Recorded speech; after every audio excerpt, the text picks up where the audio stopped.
ഭാരത് ജോഡോ ന്യായ് യാത്രയുടെ സമാപന സമ്മേളനത്തിൽ കോൺഗ്രസ് നേതാവ് രാഹുൽ ഗാന്ധി നടത്തിയ ശക്തി പരാമർശത്തിൽ വിവാദം കൊഴുക്കുകയാണ്.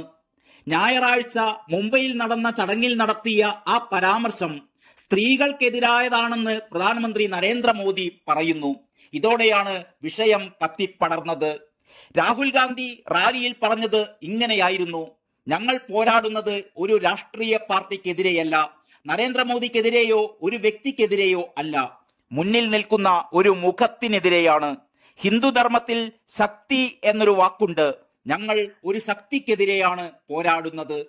രാഹുലിന്റെ ഈ പരാമർശത്തെ തുടർന്ന് നരേന്ദ്രമോദി കർണാടകയിൽ പ്രസംഗിച്ചത് ഇങ്ങനെയാണ്: ശക്തിയെ ഇല്ലാതാക്കണമെന്നാണ് ഇന്ത്യ സഖ്യം പ്രഖ്യാപിച്ചത്. ശക്തിയെ നശിപ്പിക്കാനാണ് അവരുടെ നീക്കമെങ്കിൽ ആരാധിക്കാനാണ് BJPയുടെ തീരുമാനം. എല്ലാ അമ്മമാരും പെൺമക്കളും എനിക്ക് ശക്തിയുടെ രൂപമാണ്. ഞാൻ അവരെ ആരാധിക്കുന്നു. ഞാൻ ഭാരതമാതാവിന്റെ വിശ്വാസിയാണ്. അമ്മമാരുടെയും സഹോദരിമാരുടെയും സുരക്ഷയ്ക്ക് വേണ്ടി ഞാൻ എൻ്റെ ജീവൻ വെടിയാൻ തയ്യാറാണ്. കർണാടകയിലെ ശിവമോഗയിൽ നടന്ന BJP റാലിക്ക് പുറമെ തെലങ്കാനയിൽ നടന്ന റാലിയിലും മോദി ഇതേ കാര്യം പരാമർശിക്കുകയുണ്ടായി. പിന്നാലെ പല BJP നേതാക്കളും രാഹുൽ സ്ത്രീകളെ അപമാനിച്ചു എന്ന തരത്തിൽ ആരോപണം ഉന്നയിച്ചു. ഇതോടെ പ്രധാനമന്ത്രിക്ക് മറുപടിയുമായി രാഹുലും പ്രിയങ്കയും രംഗത്തെത്തി.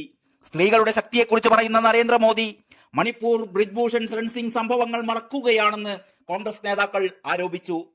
ഇതിനിടെ രാഹുൽ ഗാന്ധി എക്സിൽ മോദിക്ക് മറുപടിയുമായി എത്തി: മോദിജിക്ക് എന്റെ വാക്കുകൾ ഇഷ്ടമല്ല. എപ്പോഴും ഏതെങ്കിലും തരത്തിൽ വളച്ചൊടിച്ച് അവയുടെ അർത്ഥം മാറ്റാൻ ശ്രമിക്കുന്നു. അധികാരത്തിന്റെ മുഖം മൂടിയെക്കുറിച്ചാണ് ശക്തി എന്നതുകൊണ്ട് ഞാൻ സൂചിപ്പിച്ചത്. അത്തരമൊരു ശക്തിയാണ് ഇന്ന് ഇന്ത്യയുടെ ശബ്ദം. CBI, ED, തിരഞ്ഞെടുപ്പ് കമ്മീഷൻ, മാധ്യമങ്ങൾ, ഭരണഘടനാ സംവിധാനങ്ങൾ എല്ലാം അതിന്റെ പിടിയിലാണ്. ബാങ്കുകളിലെ കോടിക്കണക്കിന് രൂപയുടെ വായ്പ എഴുതിത്തള്ളാൻ മോദിക്ക് ശക്തിയുണ്ട്. എന്നാൽ ലോൺ അടയ്ക്കാനാവാതെ ഒട്ടേറെ കർഷകർ ഇവിടെ ജീവനൊടുക്കുകയാണ്, രാഹുൽ പറയുന്നു. ഏതായാലും വരും ദിവസങ്ങളിലും ഈ ശക്തിയിൽ പിടിച്ചുള്ള ശക്തി പരീക്ഷണം തുടരുമെന്ന് തന്നെ നമുക്ക് പ്രതീക്ഷിക്കാം. നന്ദി, നമസ്കാരം.